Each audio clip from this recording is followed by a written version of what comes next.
right, so this is going to be a fairly short lesson since we're splitting this up into 2 days, this 5-8. So this first day is just going to be to identify possible rational zeros.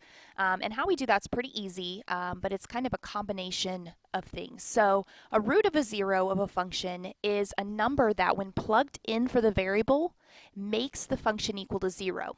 So that is what our root or zero is, what we've been solving for. So we're looking for possible roots. So how we find that is if we take all of the factors of the constant term, which in this case, our constant term is f. That right there, that's our constant. So all those factors, and divide them by all the factors of the leading coefficient a, in this case, right here.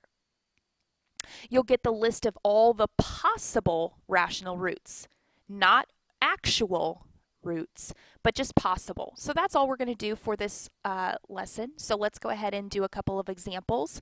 We're first going to identify P and Q, and then we are going to set those up.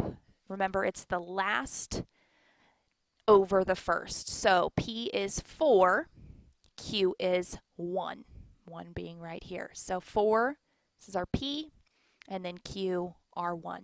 So we're listing all the factors of P and Q, and then we'll go ahead and kind of put them together. So what are the factors of 4? Well, 1, 2, 2 times 2, and 4. And you could kind of make that factor rainbow if needed. And the factors of 1 are 1. So we have plus or minus, and I'm just going to put that out front. We have 1 over 1. We have plus or minus, so both positive and negative. Then we have 2 over 1. Or just 2. And then we have 4 over 1, so plus or minus 4. So those 6 are the possible roots or zeros that we have. So let's take a look at the next one. So 3 is our P, 2 is our Q, and the factors of 3 are 1 and 3. The factors of 2 are 1 and 2.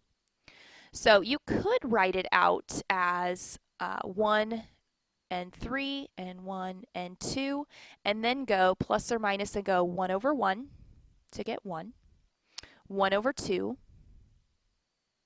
But it's easiest if you maybe write it out everything separate, because if there's too many things, which this one there's not, but on these next two you'll see quite a bit of different possible rational roots. It's kind of hard to keep that organized. So 1 over 1 we got, 1 over 2, 1/2. And then we have 3 over 1, plus or minus 3. And then we have 3 over 2, plus or minus 3/2. Okay? So let's go ahead. We'll do one more, and then I'm going to have you try one. And then I'll have you watch a little clip from a guy who will hopefully, maybe if that doesn't make sense, maybe that'll make sense if he explains it. So a 2 here for your P, a 6 for your Q. So we have 1 and 2 as your factors there.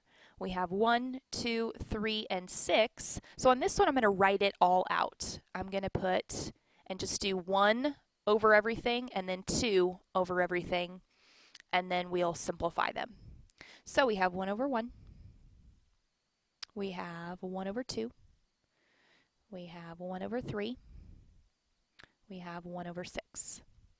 And then we're going to put 2 over everything. So plus or minus 2 over 2, plus or minus 2 over 3, plus or minus 2 over 6. Oops, and I forgot the 2 over 1 there. I'll put that up here, 2 over 1. So 2 over 1, 2, 3, and 6, and 1 over 1, 2, 3, and 6. There we go. So now let's simplify. So we have plus or minus 1, because that's 1 over 1. The half, plus or minus half. The third. The 6th. And the 2. And then I have 2 over 2, which is really 1. So if I already have 1, I don't need it again. So I don't need to write that one again. And then 2/3, need that one. And then we have 2 over 6, which is 1/3, which I already have right here, so I don't need to repeat that one. So that's it. So go ahead and try that last one on your own and then check when you're ready. All right, so let's go ahead and check this number 6 out. The P is your constant, so 27. The Q is your leading coefficient, 9, making sure it's in standard form. So factors of 27 are 1, 3, 9, and 27. Factors of 9 are 1, 3, and 9.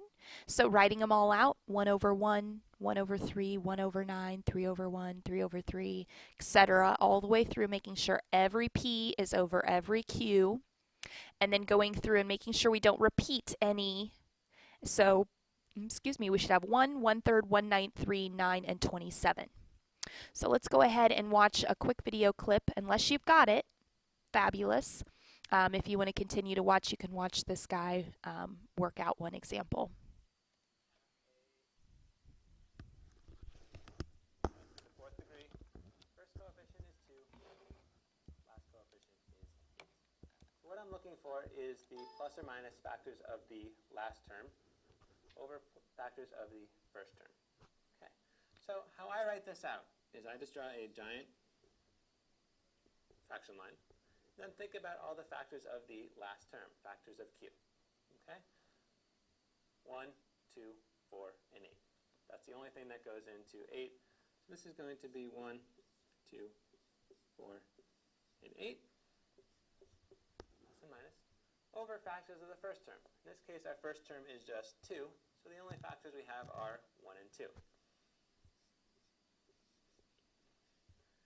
Okay, so we now have our weird fraction, and basically what this means is any combination of these numbers. So let's write these out. So we could have plus 1, or we could have minus 1, so that's the 1 over 1. We could have the 2 over 1, which would give us 2, or the negative 2 over 1, negative 2, and so on and so forth. Positive 4 over 1, negative 4 over 1, positive 8 over 1, negative 8 over 1. So here are some of our potential roots. We also then have to compare it to 2. Okay? So we could have positive 1/2, negative 1/2. We compare the 1 and the 2. Then going down the row, 2 over 2 is just 1, which we already have listed here. 4 over 2, 2, which we already have listed. And 8 over 2 is 4, we already have listed. So those 3 over 2 are already excess. So these are the only potential roots for this particular polynomial. So you don't need to write both positive and negative the numbers there. You can just put the plus minus and then the number, but do realize that it is representing two different numbers, one positive, one negative, same number, but do keep that in mind.